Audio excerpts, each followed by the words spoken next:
Turku Jeesukselle. Amen. Jeesus pelastaa, parantaa, vapauttaa tänä päivänä. Hän on sama. Jeesus on sama. Eilen, tänään ja iankaikkisesti. Kiitos valtavasti, että saan olla täällä. Tämä on mun toinen kerta Turussa. Vuosi sitten olin täällä ensimmäistä kertaa. Ja on ilo olla Turussa. Ja todella niin kuin Turku nousee. Turku pelastuu. Amen. Amen. Hienoa, että olette tulleet sankoin joukon ja Jumala siunatkoon myös jokaisen, joka netin kautta katselee. Tänään on pelastuksen päivä. Tänään on vapautumisen päivä. Tänään on parantumisen päivä. Ihmeitä tapahtuu nyt. Ihmeitä tapahtuu tässä hetkessä. Ja mä kiitän vielä toistamiseen pastori Joosuaa ja pastori Saijaa ja Turun Elävät Virrat seurakuntaa ja koko seurakuntaa, mahtavia ylistäjiä. Kiitos tosi paljon teidän palveluksestanne Jeesukselle.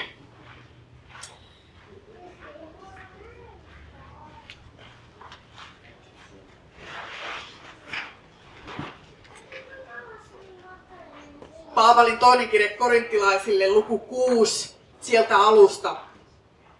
Hänen työtovereinaan me myös kehoitamme teitä vastaanottamaan Jumalan armon niin, ettei se jää turhaksi. Sillä hän sanoo, otollisella ajalla minä olen sinua kuullut ja pelastuksen päivänä sinua auttanut. Katso, nyt on otollinen aika. Nyt on pelastuksen päivä. Mä haluan puhua tästä hetkestä nyt. Sillä tiesitkö, että Jumalalla on kalenteri sinun elämällesi? Tässä on kalenteri, jossa on tärkeitä päivämääriä, tapahtumia, on syntymäpäiviä, on muistiinpanoja, mutta myös kaikki valtialla Jumalalla on kalenteri sinun elämästäsi. Sä oot ainutlaatuinen. Raamattu sanoo, että sä olet ylen ihmeellisesti tehty. Ihmeelliset ovat Jumalan teot. Sä olet ylen ihmeellisesti tehty. Hän tietää kaiken sinusta. Hän tietää milloin sä nouset, milloin sä laitat nukkumaan. Hän tietää kuinka monta hiusta sulla on sun päässäsi. Ja hän on täällä läsnä. Jeesus elää. Jumala tietää erityisesti 3 tärkeää päivää sinun elämästäsi. Siellä hebrealaiskirje 9.27 sanoo, ja samoin kuin ihmiselle on määrätty, että heidän kerran on kuoleminen, mutta sen jälkeen tulee tuomio. Jumala tietää sun syntymäpäivän, sen päivän, jolloin sinä synnyit ja tulit tähän maailmaan. On aika syntyä ja on aika kuolla, Raamattu sanoo. Mutta kuten myös sana sanoo, hän tietää sen päivän, jolloin me poistumme täältä iankaikkisuuteen. Jolloin tämä meidän kehomme lakkaa, se kuolee. Mutta meidän sielumme on luotu iankaikkisuutta varten. Ja on olemassa vain 2 paikkaa. On olemassa vain 2 tietä, mihin me päädymme, kun me kuolemme täältä. On olemassa iankaikkinen taivas, missä ei ole murhetta. Mikä on se täydellinen paikka, se täydellinen tasapaino, se täydellinen rauha, se täydellinen rakkaus, missä ei ole syntiä, missä ei ole valhetta, missä ei ole varastamista, missä ei ole katkeruutta, kateutta, anteeksi antamattomuutta, missä me saamme olla iankaikkisesti suhteessa, täydellisessä suhteessa Jeesukseen ja palvoa meidän Herramme Jeesusta. Taivas.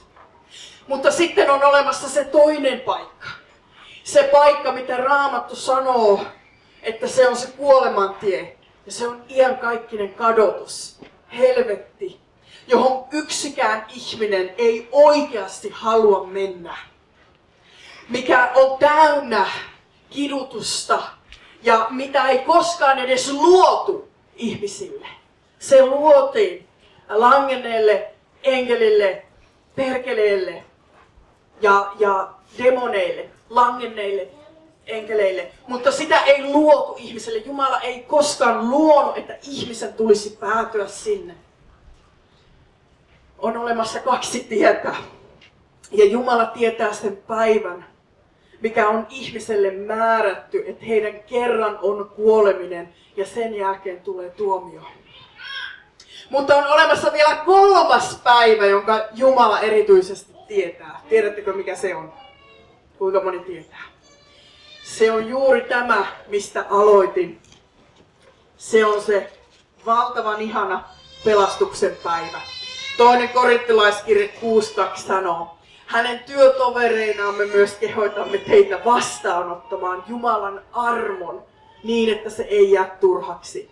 Sillä hän sanoo, Jumala sanoo, otollisella ajalla minä olen sinua kuullut ja pelastuksen päivänä sinua auttanut. Katso, nyt on otollinen aika, nyt on pelastuksen päivä. Nyt. Mä kerron yhden tarinan eräästä saarnaajasta, joka saarnasi tästä samasta aiheesta. Nyt on otollinen aika, nyt on pelastuksen päivä. Hän alkoi valmistelemaan tuota saarnaa ja yhtäkkiä hän nukahti ja hänet vietiin uneen. Tuossa unessa hänet vietiin helvettiin, missä 3 demonia, pahaa henkeä keskusteli toistensa kanssa. Ja he miettivät strategioita. He miettivät, miten me saisimme mahdollisimman paljon ihmisiä tuotua tänne alas helvettiin iankaikkiseen kadotukseen. He pohtivat ja miettivät. Yksi demoni sanoi, että nyt mulla on idea. Lähettäkää mut sinne maailmaan, niin mä kerron kaikille, että Raamattu on ihan satukirja. Se ei ole totta, mitä tässä Jumalan sanassa Raamatussa sanotaan. Se on ihan täyttä satua. Se on ihmisten kirjoittama, siihen ei kannata uskoa. Okei? No sitten toinen demoni sanoi, että ei tuo ole riittävän hyvä. Et mulla on parempi. Lähettäkää mut sinne maan päälle, niin mä kerron ihmisille, että joo, kyllä Raamattu on olemassa ja sitä voi lukea, mutta itse asiassa Jumalaa ei ole olemassa, että ei ole olemassa taivasta ja helvettiä. Näitä 2 paikkaa, mistä puhuin äsken. Et mä menen kertoon sellaisen tarinan, että ei ole oikeasti olemassa, että ei teidän tarvitse antaa elämänne Jeesukselle. No, ne mietti hetken, että no ei tuokaan kuulosta tarpeeksi ovelalta. Sitten tuli se 3. demoni, joka sanoi, että se otti sellaisen samanlaisen katseen, millä käärme houkutteli ja viekotteli Eevaa ja Aatamia siellä Edenin puutarhassa. Ja hän sanoi, että mä keksin.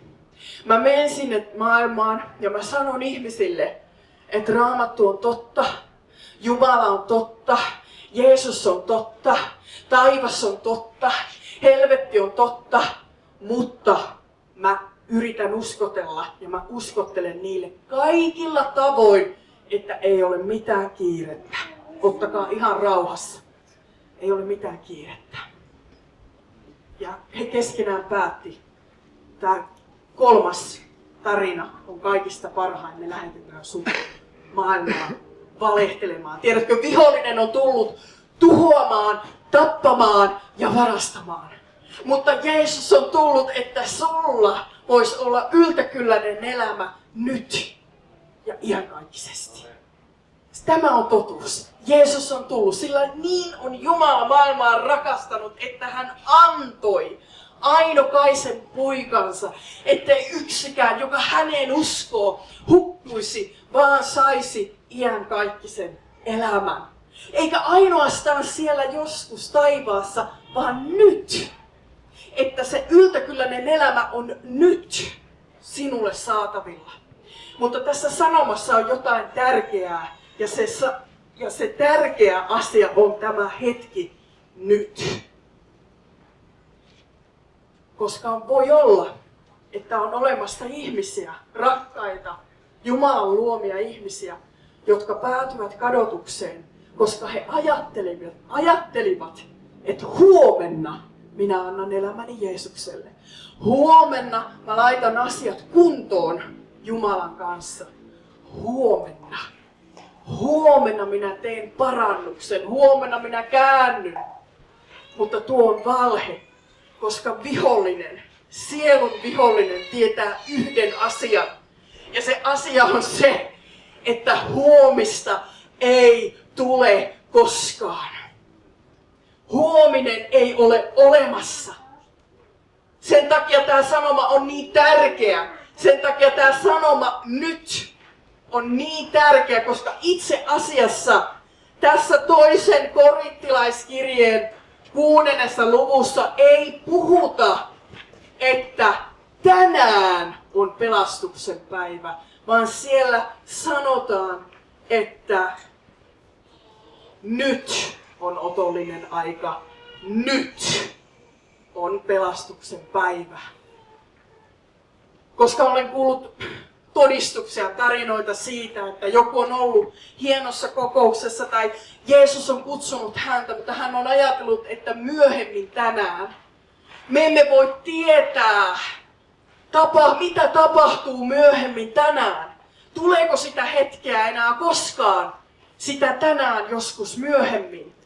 Joskus me teemme ja päätämme asioita, että kyllä varmasti huomenna laitan tämän asian kuntoon. Mutta sitten todellisuus yllättää, että me emme itse asiassa koskaan tehneet ja valinneet sitä päätöstä. Että me emme vain puhu ja aio. Koska Jumalalla on meillekin jokaiselle, täällä on paljon, mä aistin, täällä on paljon ihmisiä, joilla on jo suhde Jeesukseen. Jumalalla on sulle suuremmoinen suunnitelma. Ja hän haluaa lähettää sut. Ehkä hän on jo puhunut sulle erilaisista palvelutehtävistä ja armoituksesta, lahjoista.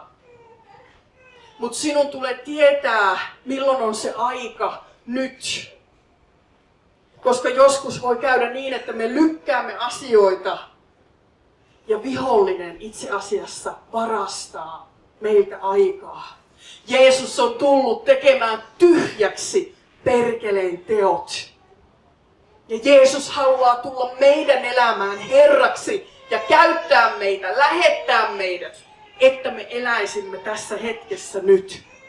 Että meidän elämämme voi olla elävä todistus niille, jotka tuolla hoipparoivat Turunkin kaduilla tai missä tahansa Suomen kaduilla tai missä tahansa maailmassa ilman suhdetta Jeesukseen. Koska ihmiset eivät tiedä. He eivät tiedä, mihin he ovat matkalla. He eivät tiedä, että heitä on huijattu, että heille on valehdeltu. Ja meillä on tämä vastaus. Amen. Nyt on pelastuksen päivä. Ajatellaan, että mies on hukkumassa. Tässä kirjasessa evankelista Reinhard Bonken kirjassa, joka annetaan tänään lahjaksi niille, jotka haluavat antaa elämänsä Jeesukselle ja haluavat uudelleen antautua Jeesukselle, on tämmöinen mies, joka on ympäröity pelastusrenkaaseen. Se kuvaa tilannetta, jossa on hätätilanne. Mies tai nainen on hukkumassa. Hukkumassa sinne maailman meriin, hukkumassa sinne kaikkiin mahdollisiin vaihtoehtoihin, hukkumassa merten syvyyksiin. Se ihminen, joka on hukkumassa, hän ei tarvitse sitä pelastusrengasta joskus myöhemmin. Tänään hän tarvitsee sen nyt. Ja hän, Jeesus, on niin kiivas tämän asian puolesta, että hän on antanut meille Pyhän Hengen voimaksi ja varustukseksi, että me, jotka uskomme häneen, heittäisimme näitä pelastusrenkaita hukkuville sieluille. Me olemme tilanteessa, missä ihmiset kirjaimellisesti ovat meressä hukkumassa meidän ympärillämme. Nyt tulee tässä hetkessä mieleen profeetta William Boothin näky, joka on pelastusarmeijan pelastaja. siitä, missä tilanteessa me ollaan. Me ollaan siinä tilanteessa, että me uskovina ollaan täällä turvallisella Kristuskalliolla. Meidän ympärillämme on myrsky. Vesi ja ihmiset ovat siellä hukkumassa. Olemmeko me niitä, jotka olemme siellä kalliolla rallattelemassa? Meillä on niin kiire, kun me kritisoidaan toisia uskovia, toisia seurakuntia, tai meillä on niin kiire näissä meidän omissa teologisissa väittelyissä. Näin tämän asian täytyy mennä. Onko meillä niin kiire meidän omat kokoontumiset, meidän omat asiat, meidän omat talot, autot, urat, että me emme näe, että me emme voisi vähempää välittää noista hukkuvista sieluista, jotka meidän ympärillämme ovat. Ei hän lähetä meitä ilman varustusta. Ei hän lähetä meitä ilman Pyhän Hengen voimavarustusta, voitelua ja rakkautta, noukkimaan näitä kadotettuja sieluja ja heittämään niitä pelastusrenkaita. Sillä oli muuten mitään väliä, heittääkö sen renkaan mies vai nainen sille hukkuvalle sielulle. Joskus olen kuullut, että no ei täällä kyllä naiset julista tai opeta. No, mutta Herra on minut kutsunut. Älköön kukaan katsoko. Nyt mä koen, että siellä voi olla netin kauttakin ihmisiä, että saatte, että no en mä voi. Mä oon vääränlainen, ehkä väärän ikäinen. Ehkä mulla ei ole kaikkia ominaisuuksia. Raamattu on täynnä Jumalan miehiä ja naisia, joilla olisi ollut vaikka mitä tekosyitä. Jeremia oli liian nuori. Noalla oli omia vaikeuksia. Oli ehkä alkoholin kanssa ongelmia, kaikenlaista. Mutta Jumala ei kutsumistaan kadu eikä armoitustaan kadu. Tänä päivänä sinä, joka olet Herran kutsuma, sä voit palata sellaiseen palavaan yhteyteen ja ensirakkauteen Jeesuksen kanssa. Sä kelpaat. Sä kelpaat hänen veresi tähden. Ei tarvita teologian maisterin tai tohtorin tutkintoja. Sä kelpaat sen totuuden tähden. Ensimmäisessä sanomassa mä julistin Jeesuksen veren voimasta. Sinä kelpaat. Sut on hyväksytty. Sut on ylen ihmeellisesti tehty. Ei ole ketään sun kaltaista. Ei ketään. Ja Herran palveliminen ei ole liian vaikeaa. Kyllä voi olla haasteita ja kaikkia, mutta kaiken sen keskellä Jumala näyttää voimansa ihmeen ja merkein, koska meillä on ihmeitä tekevä Jumala. Tuo vihollinen haluaa eksyttää. Huomenna. Yhtäkkiä huomaat, 5 vuotta meni, 10 vuotta meni. Hups! Mitä tapahtui? Päivittäin ihmisiä kuolee, heitä kuolee! Eikä ole ketään. Onko ketään? Onko ketään, kenet voisi lähettää? Onko ketään, kuka voisi mennä kertomaan? Jeesus, muuta meidät, täytä meidät, uudista meidät, että sä voit käyttää meitä ja lähettää. Amen. Jeesus Kristus, hän on Jumalan poika. Jumala tuli ihmiseksi. 100% ihminen, 100% Jumala, Jeesus Kristus tietää. Hän on käynyt kaikki häpeät läpi, hän on käynyt kaikki kiusaukset läpi. Hän tuli tänne tekemään tyhjäksi perkeleen teot. Mitä se tarkoittaa, Paula? Hän paransi kaikki sairaat. Sano kaikki. Kaikki tarkoittaa kaikkia, eli Jumalan rakkaus on kaikille. Hänen myötätuntonsa ja hyvyytensä on kaikille. Hänen rakkautensa ja hyvyytensä vetää meitä muuttumaan. Vetää meitä parannukseen. Mikä on myönteinen asia. Parannuksen teko on voima, armon, suosio, kääntyä ja ottaa vastaan Jumalan armo. Ei enää omiin voimiin, ei enää omia yrityksiä miellyttää Jumalaa, koska ne kaikki on uskontoa. Nehän on kaikki uskontoa. Kyllä ihmisen liha pitää siitä, että saisi itse hääriä. Ja no mä itse suunnittelen näin, mutta hei, herrat ja rouvat, meillä on ihmeitä tekevä Jumala. Ilman Jeesusta ei pärjää. No, mäkin olen Jumalan armosta saanut matkustaa eri Afrikan maissa ja näin. Ja joskus siis multa kysytään, joskus jopa toiset uskovat kysyä, että Paula, millä ihmeen rahalla sä teet noita matkoja tai miten on mahdollista? Mun piti mennä kyllä ja miettiä, että no, mä elän elämää, joka on täysin mahdotonta. Mutta uskon kautta, hengen kautta. Kyllä se, jos menee siihen itseensä ja siihen omaan lihansa, niin rupeaa polvet tutisee. Ja vaikka tutisiskin välillä, niin mennään silti. Koska hän kutsuu, hän varustaa, valtuuttaa. No nyt kaikkia ei ole tietenkään kutsuttu menemään tuonne kolmansiin maihin tai olemaan mikkikädessä täällä, mutta sulla on tehtävä, sulla on merkitys, sulla on tarkoitus, sä oot arvokas. Ja tää aika on arvokas. Nyt on se aika. Se puhuu pelastuksesta muille, mutta pelastuksesta sinulle, meille kaikille. Jeesus, Kristus, lopulta rakasti niin paljon, että hän meni ristille. Tuolla ristillä hän koki väkivaltaisen, häpeällisen kuoleman. Raamattu sanoo, että Jeesus Kristus ei näyttänyt enää ihmiseltä, niin runneltu hän oli. Niin pahasti hänet ruoskittiin siellä ristillä. Ja Jeesuksen veri virtasi. Lopulta, kun Jeesus Kristus kuoli siellä ristillä, hän otti meidän syntien rangaistuksen päällensä. Ja hän kantoi meidän sairaudet ja häpeät siellä ristillä. Ja keihäs lävistettiin Jeesuksen rinta ja sieltä tuli vain vettä, koska Jeesus Kristus ei antanut vain yhtä pisaraa vertansa. Hän antoi kaikkensa. Hän antoi kaikki pisarat verta, hän antoi kaikkensa. Hän antoi elämänsä sinun ja minun tähden. Hän kuoli. Miettikää, Jumalan poika kuolee. Hänet haudataan. Mutta 3. päivänä maa alkoi järkkyä. Kivi vieritettiin pois ja hauta oli tyhjä.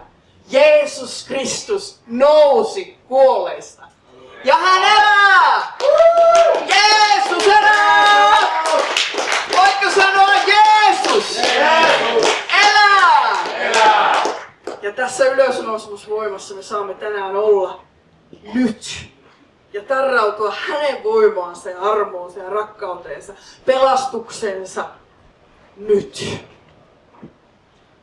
On 2 asiaa, jos me haluamme seurata Jeesusta, jos me haluamme pelastua, jos me haluamme mennä taivaaseen, jos me haluamme saada meidän synnit anteeksi, jos me haluamme vastaanottaa tuo yltäkynäisen elämän, meidän tulee uskoa Jeesukseen Herrana. Antaa meidän kaikki sydämemme huoneet Jeesukselle. Hän on Herra, ei ole muita jumalia. Ja toiseksi meidän on tehtävä parannus. Paula, mitä se tarkoittaa? Parannuksen teko on mielen muutosta. Sinun ajattelu muuttuu, sinun mieli muuttuu, mutta ennen kaikkea sinun sydän muuttuu. Parannuksen teko on sydämen muutosta. Se ei ole negatiivinen asia ollenkaan, eikä se ole vain pään tietoa, vaan se on sydämen tietoa. Me vastaanotamme Jeesuksen tunnustamalla hänet Herraksi ja uskomalla se meidän sydämessämme.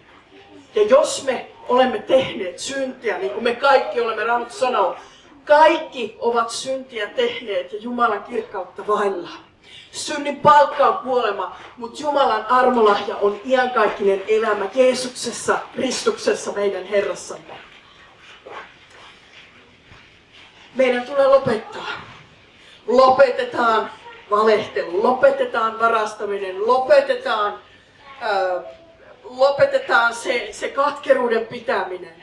Jos meillä on sydämen asioita, mistä vain Herra näkee, ehkä muut ihmiset ei näe, meidän tulee päättää, että me jätämme sen anteeksi antamattomuuden, kateuden, kiivauden minkä tahansa sydämen asian. Ehkä siellä on jotain, mikä aiheuttaa riippuvuutta,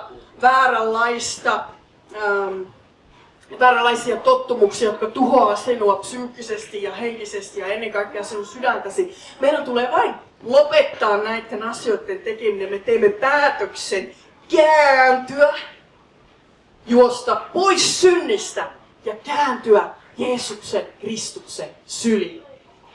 Koska hän antaa meille armon tehdä parannus. Toiseksi, me ollaan täällä nyt. Ja mä haluan tässä hetkessä pyytää, että jos me kaikki, kokous ei ole vielä ohitse lähellekään, vielä mahtavia ihmeitä tapahtuu. Mä haluan tässä hetkessä pyytää, että noustaan kaikki ylös vähäksi aikaa. Jos sä oot kotona, nouse ylös ja laitetaan meidän silmät kiinni ja painetaan meidän päät alas. Jeesus Kristus kutsuu sua. Hän koputtaa sun sydämesi ovella, mutta sen sun sydämesi kahva on sun puolella. Ainoastaan sä voit tehdä tämän päätöksen. Uskonto ei pelasta sua, kirkko ei pelasta sua, seurakunnassa käyminenkään ei pelasta sua, pastori ei pelasta sua, Paula ei pelasta sua, ainoastaan Jeesus Kristus pelastaa. Tässä hetkessä mä haluan kysyä, jos sä haluat mennä taivaaseen, jos sä haluat sun synnit anteeksi, jos sä haluat, että Jeesus on sun elämäsi Herra, nosta vain käsi pystyyn merkiksi Jeesukselle. Amen. Mä näen sun kädet. Herra, siunatkoon sua. Jeesus, siunatkoon sua. Mä näen monta kättä nousee. Jeesus, siunatkoon teitä kaikkia. Ja nyt mä haluan pyytää, jos ylistysbändi voi tulla auttamaan. Ja mä haluan pyytää sua, joka nostit sun käden pystyyn merkiksi Jeesukselle, että sä teet jotain rohkeeta. Mä haluan pyytää sua tänne eteen. Mä haluan siunata sua ja me halutaan rukoilla sun puolesta.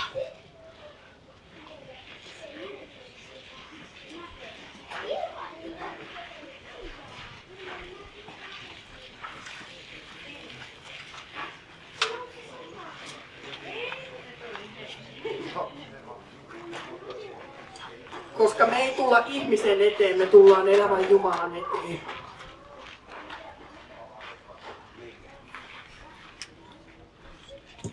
Oliko vielä joku? Nyt on otollinen aika, nyt on pelastuksen päivä. Jeesus kutsuu, tule Jeesuksen luo, tule Jeesuksen luo, tule Jeesuksen luo. Nyt tämän sanoman pyhä hetki on tullut. Kohotetaan kaikki kätemme kohti taivasta, keskitytään Jeesukseen. Me rukoillaan nyt ja pyydetään Jeesus meidän sydämeen. Jos sä haluat antaa sun elämäsi Jeesukselle, niin sano tää rukous sun sydämessä ja mun perässä ääneen. Rakas Herra Jeesus.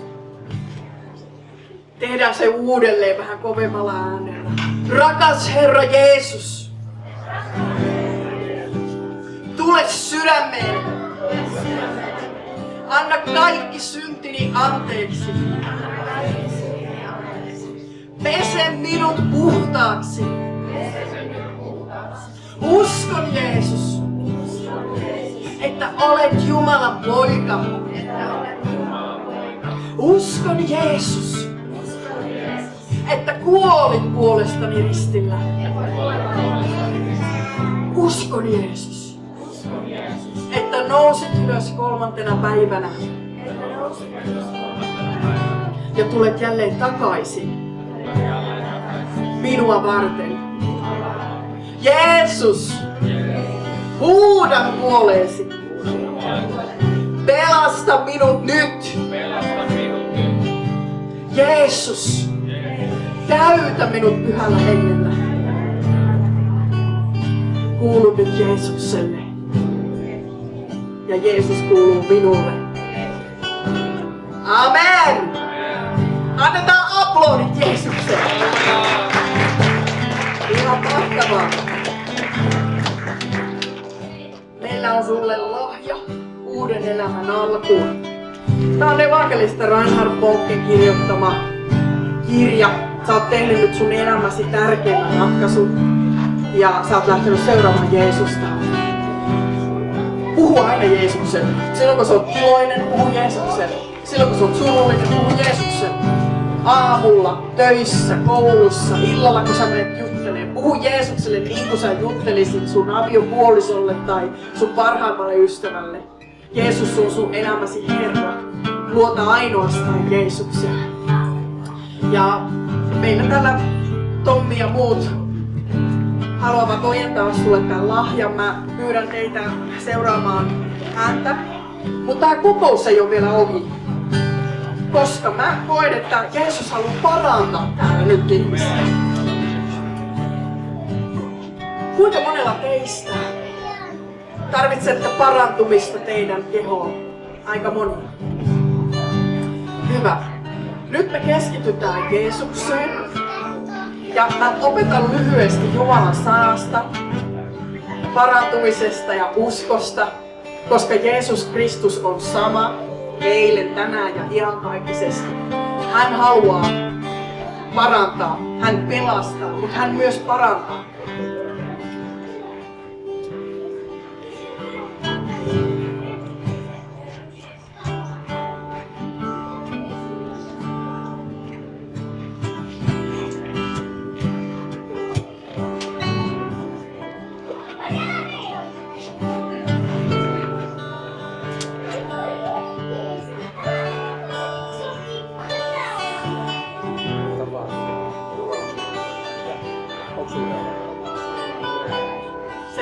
Se mitä nyt tapahtuu, mä opetan teille vähän sanasta, parantumisesta ja uskosta.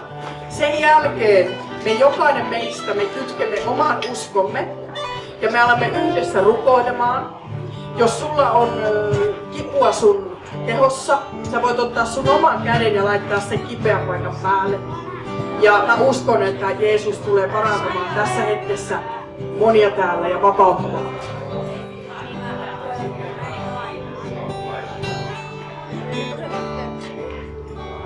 Kiitos ylistysbändi. Hienosti. Hienosti. Täällä Luukkaan evankeliumissa 5. luvussa Jeesushan, kun hän paransi sen 3-vuotisen palvelutyönsä aikana, niin se oli vaan parantumisia parantumisten perään ja ihmeitä ihmeiden perään. Täällä Luukas 5.12.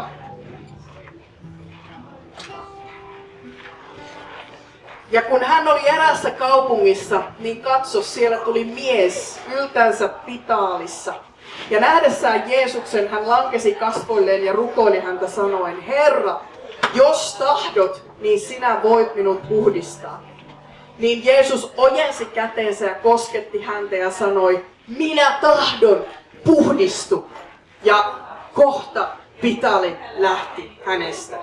Itse asiassa jotkut Raamatun käännökset sanoo, että välittömästi, immediately, tämä Pitali lähti tästä miehestä.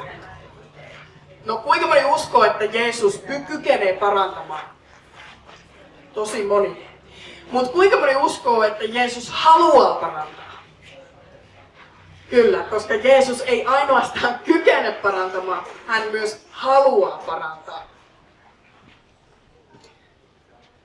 Jesaja 53.5 sanoo Jeesuksesta todellakin, että hän oli ylen katsottu ihmisten hylkäämä, hipujen mies ja sairauden tuttava, jota näkemästä kaikki kasvonsa peittivät, halveksittu, jota emme minäkään pitäneet, mutta totisesti meidän sairautemme hän kantoi, meidän kipumme hän sälytti päällensä.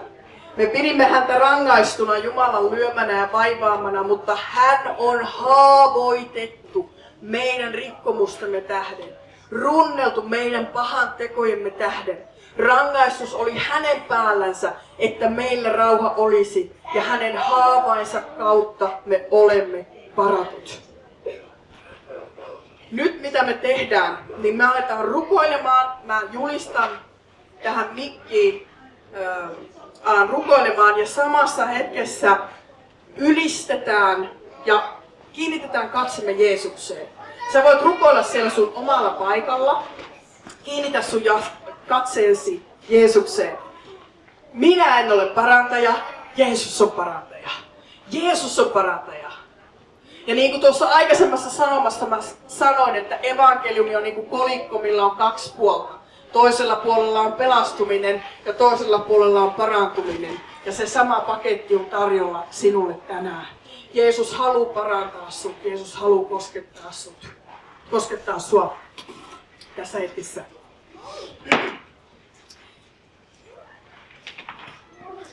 Ja sen jälkeen kun mä oon rukoillut, niin mä pyydän sua ottamaan uskon askeleen ja testaamaan. Tee jotain, mitä sä et pysty aikaisemmin tekemään. Jos et sä pystynyt esimerkiksi tällä tavalla hyppimään tai jos et sä pystynyt näin niin ojentamaan, niin testaa. Jos et sä pystynyt liikuttaa sun vartaloa, niin testaa uskossa, mitä tapahtuu. Okei, tässä hetkessä mä julistan. Jeesuksen Kristuksen nimessä mä julistan tässä hetkessä, että vihollinen, käpälät irti.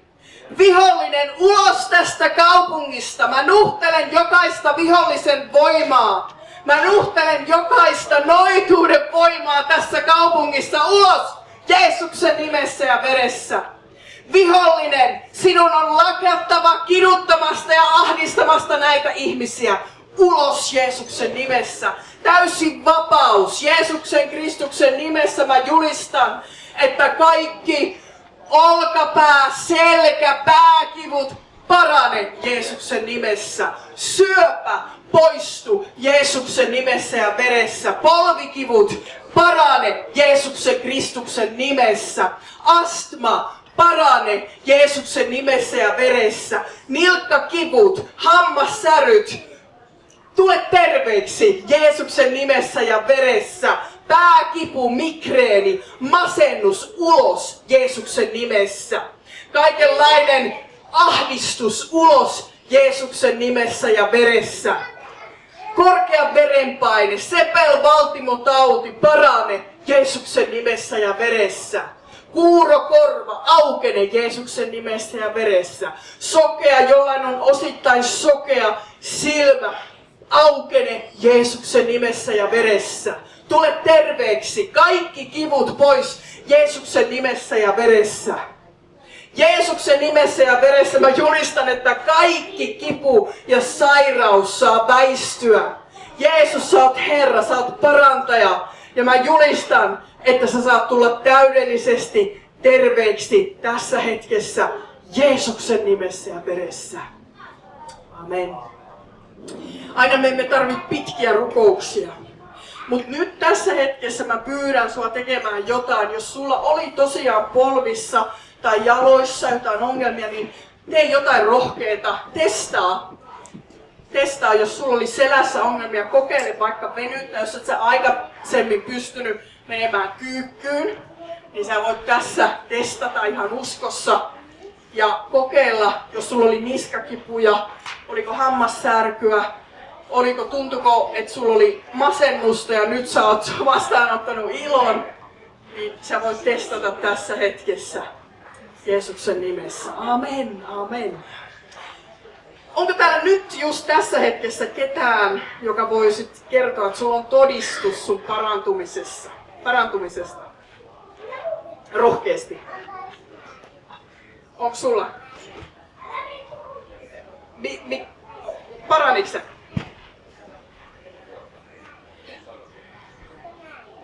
Oliko sulla parantuminen? Haluatko sä tulla todistaa? Otetaan tässä yksi todistus. Ja sitten, joo, hienoa. Mikä sun nimi on? Sami. Joo, kiitos. Nimi on Sami. Mikä sulla oli vialla? Oliko sulla kipua tai sairautta? Toinen polvilumppio vuodesta 1997, nivunen revennyt 2014. Yksi Jani-niminen kaveri rukoili ylistysillassa viikko sitten mun puolesta. Seuraavana aamuna mä joudun sellaiseen tilanteeseen, kun piti juosta, piti auttaa yhtä asiakasta, mä tein katutyötä. Mä huomasin juoksevan, en mä pystynyt, miten mä itse ihmisenä juokseen. Sitten se kaikki oli mennyt pois, kipu. Kaikki Jumala oli kysynyt, että miksi sä halusit parantaa, mutta muu sattuu. Ja Kauanko aikaa sulla oli ollut tuota kipua? siis se oli vuosikaudet. Ja onko sulla kipua nyt? Ei ole. Halleluja! Kuka paransi sut? Jeesus paransi! Annetaan aplodit Jeesukselle! Eli näitä todistuksia voidaan ottaa vaikka kuinka pitkälle saakka. Onko vielä joku, jolla sä tiedät varmuudella, että sulla on todistus, että Jeesus on nyt sua parantanut? Moni heilutti kättään, välttämättä ei tule nyt tässä hetkessä todistamaan. Mutta tämä on aivan totta. Me ollaan tiimin kanssa kierretty tuolla eri Afrikan maissa ja milloin missäkin. Ja esimerkiksi kesäkuussa Busiassa siellä oli 15-vuotias tyttö, joka oli ollut kuuro syntymästään saakka. Ja evankelista rukoili siellä sairasten puolesta. Jeesus paransi, Jeesus kosketti ja hän sai kuulonsa takaisin, hän tuli todistamaan. Kunnia Jeesukselle. Myöskin siellä oli paljon, oli nuoria miehiä, joilla oli kroonisia kipuja liikenneonnettomuudesta johtuen. Koska siellä suunnalla he ajavat paljon tämmöisillä moottoripyörillä, niin sieltä voi tulla paljon onnettomuuksia ja monet parantu kroonisista kivuista. Mutta olen todistanut myös, että ihmisiä on lähteneet rullatuolista kävelemään ja monella on syöpä parantunut ja näin. Mutta kaikki tästä kiitos ja kunnia tulee Jeesukselle Kristukselle. Mä mielellään jatkasin teidän kanssa pidempäänkin, mutta nyt mä oon lähdössä aamuyöllä tuonne Saksaan. Kiitos, jos voitte rukoilla meidän tiimin puolesta, että Jeesus voisi kohdata mahdollisimman paljon ihmisiä tuolla kaduilla pelastaen, parantaen, vapauttaen niin, että ihmiset pääsee paikallisseurakunnan yhteyteen ja opetuslapseuteen. Ja evankeliumi on Jumalan voima. Evankeliumi toimii. Ja mä kiitän tosi paljon, että mä oon saanut olla täällä. Mielelläni tulen uudelleenkin Turkuun. Ja Jeesus rakastaa sua. Hänellä on suuremmoinen suunnitelma sun elämään. Amen.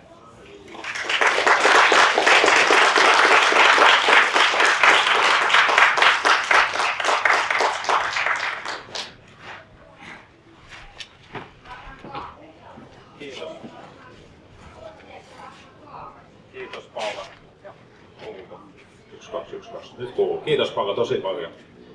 Ja ei pidätetä Paulaa sen enempää kuin tarvis. Ja mahtavaa, että sä tulit tänne ja sä olit ensimmäinen evankelista, ketä tuli mieleen, kun mietittiin tätä. Ja hienoa, että sä pääsit. Aivan upeeta. Aivan upeeta. Kiitos Herralle. Tässä kohtaa me sanotaan moikat sinne nettikatsojille. Kiitos kun olet ollut mukana. Siunausta sulle ja kello 18 meillä